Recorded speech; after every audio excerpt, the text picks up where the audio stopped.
அனைத்து ஆசிரியர் பெருமக்களுக்கும் என்னுடைய காலை வணக்கம். என்னுடைய பேர் வந்து அபு ஹனீஃபா. டர்னர்ல ஜேடிஓ பண்ணுறேன். இப்போ எம்இவி ட்ரேடர் டெப்டேஷனில் ஒர்க் நல்ல ஒரு கற்றல் அப்படிங்கிறது ஒரு வரம், கற்பித்தல் அப்படிங்கிறது ஒரு பெரிய அறம். அறம் பேணவும் வரம் பெறவும் நம்மளை வணங்கி இன்னைக்கு நம்ம பார்க்க போகிற டாபிக் த்ரெட். த்ரெட்டோடைய டெஃபினேஷன், பர்பஸ், அதோடைய எலிமெண்ட்ஸ், அதோடைய கூறுகள், இதை பற்றி தான் இன்னைக்கு டாபிக்ல பார்க்க போகிறோம். த்ரெட்டுங்கிறது தமிழில் மறை. நம்ம வாழ்க்கையோட பின்னி பிணைஞ்சிருக்கிற ஒரு இம்பார்ட்டண்ட்டான ஒரு காம்பனண்ட் தான் மறை. சொல்லப்போனால் இப்போ நம்ம பாக்கெட் வச்சிருக்கிற பேனாலேருந்து நம்ம ஒர்க் ஷாப்பில் பார்த்துட்டு இருக்க பெரிய பெரிய மிஷின்ஸ் இருக்கக்கூடிய காம்பனண்ட் வரைக்கும் எல்லாத்துலேயும் மறையும். மறை இல்லாத இடமே இல்லை. அதை பற்றின டாபிக்கை தான் நம்ம இன்னைக்கு பார்க்க போகிறோம். சார், முல்லைக்கு தேர் கொடுத்தான் பாரி. இதை நம்ம கதையா பார்த்துட்டே இருந்திருக்கோம். ஏன் முல்லைக்கு தேர் கொடுத்தான்? முல்லை வந்து ஒரு கொடி.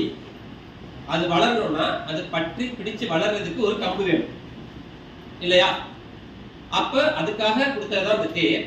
அப்ப அதை பிடிச்சி வளருது. அது எப்படி வளரும்? அதுதான் இந்த படத்துல நான் காமிச்சிருக்கேன். இப்போ இந்த கம்பு தான் தேர்னு கற்பனை பண்ணிக்கோங்க. இங்க போற இந்த கயிறு தான் அதுல கொடி. அப்ப என்ன பண்ணும்? அந்த கொடி இந்த கம்பை பற்றி இப்படி சுத்திட்டே போய் மேல் நோக்கி வரும். இப்படி சுத்திட்டே போகுது இல்லையா? சுருள் மாதிரி சுத்திட்டே போகுது இல்லை? அதுதான் ஹெலிக்ஸ். அதுதான் ஹெலிக்ஸ். நம்ம ஆங்கிலத்தில் சொல்லணும்னா ஹெலிக்ஸ், தமிழ்ல சொல்லணும்னா சுருள். அது எந்த பாதையை ஃபாலோ பண்ணும்? இங்க ஆரம்பிக்குது, அப்படியே இந்த பக்கமா நகர்ந்து போயிட்டு இருக்கு, மேல் நோக்கி நகர்ந்து போயிட்டே இருக்கு, மூவ் பண்ணுது. அப்ப இந்த நகர்ந்து போற அந்த பாத்துக்கு பேர் தான் ஹெலிக்ஸ் பாத். அது பேர் தான் ஹெலிக்ஸ் பாத். அதை காட்டுறதுக்காக தான் இந்த படம்.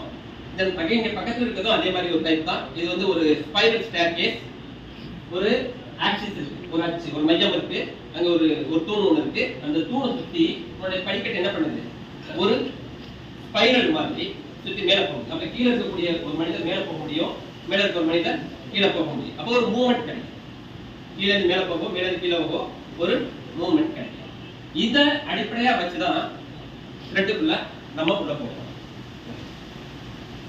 First definition. டெஃபினேஷன்னா வரையறை. வரையறையை சொல்லும்போது நிச்சயமா ஒரு ஃபார்முலா மாதிரி சொல்லணும். சும்மா ஒரு தியரி சொல்ற மாதிரி சொல்லக்கூடாது. ஏன் ஃபார்முலானா ஃபார்முலாவை மாற்ற முடியாது.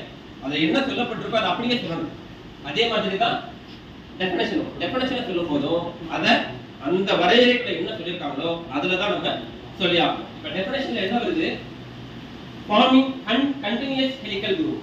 ஹெலிக்கல்லாம் என்ன நம்ம பார்த்தோம்? ஹெலிக்கல்லாம் என்ன? ஒரு சுருள் வடிவத்துல ஒன்றின் மீது மேல் நோக்கி ஏறி போறது. அது எப்படி இருக்கணும்? கண்டினியூஸா இருக்கணும், தொடர்ந்து இருக்கணும், விட்டு விட்டு இருக்கக்கூடாது. பள்ளம், அதாவது தொடர்ந்த சுருள் வடிவ பள்ளங்களை ஏற்படுத்தணும், ஃபார்மிங்ல ஏற்படுத்தணும். அது ஃபர்ஸ்ட் ரொம்ப ரொம்ப முக்கியமான பாயிண்ட். அடுத்து ரெண்டாவது, அது யூனிஃபார்மா இருக்கணும். அது ரொம்ப ரொம்ப முக்கியம். இங்க பாத்தீங்கன்னா இந்த மலைக்கு இந்த மலைக்கு இந்த மலைக்கு எல்லாத்துக்கும் நடுவுல ஒரு யூனிஃபார்ம் கேப் இருக்கும். ஒண்ணு பெருசாவும் ஒண்ணு சின்னதாவும் இருக்கிறது இல்ல. சரிங்களா? அப்ப இந்த டெஃபினிஷன்ல ரெண்டு சொல்லிருக்கேன். கண்டினியூஸ் ஹெலிக்கல் குரூவா இருக்கணும். அது என்னவா இருக்கணும்? யூனிஃபார்ம் கிராஸ் செக்ஷன்ல இருக்கணும். இதை எதன் மேல ஏற்படுத்த முடியும்? அந்த பொருள் ஒண்ணு உருளை வடிவத்தில் இருக்கணும், சிலிண்டர் உருளை வடிவத்தில் இருக்கணும், இல்லைன்னா கூம்பு வடிவத்தில் இருக்கணும். இந்த டெஃபினிஷன் மாற்றவே கூடாது. அப்ப ஒரு த்ரெட்னா என்ன?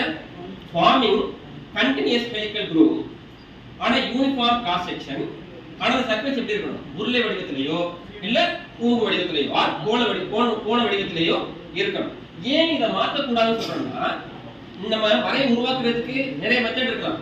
ஒரு லேத்தை வச்சு நம்ம ஒரு வரையை உருவாக்க முடியும், ஒரு ஃபார்மிங் டூலை வச்சு நம்மளால ஒரு வரையை உருவாக்க முடியும், ஒரு கிரைண்டிங் மில்லை வச்சு நம்மளால ஒரு வரையை உருவாக்க முடியும். அதே மாதிரி செய்கிற மனிதர்கள் மாறுபடலாம், செய்யப்படக்கூடிய பொருள் மெட்டீரியல் மாறுபடலாம். ஆனா இந்த வரையறைக்குள்ள மட்டும்தான் அது இருக்கணும். இந்த வரையறைக்குள்ள இருந்தாதான் அது த்ரெட். அதனாலதான்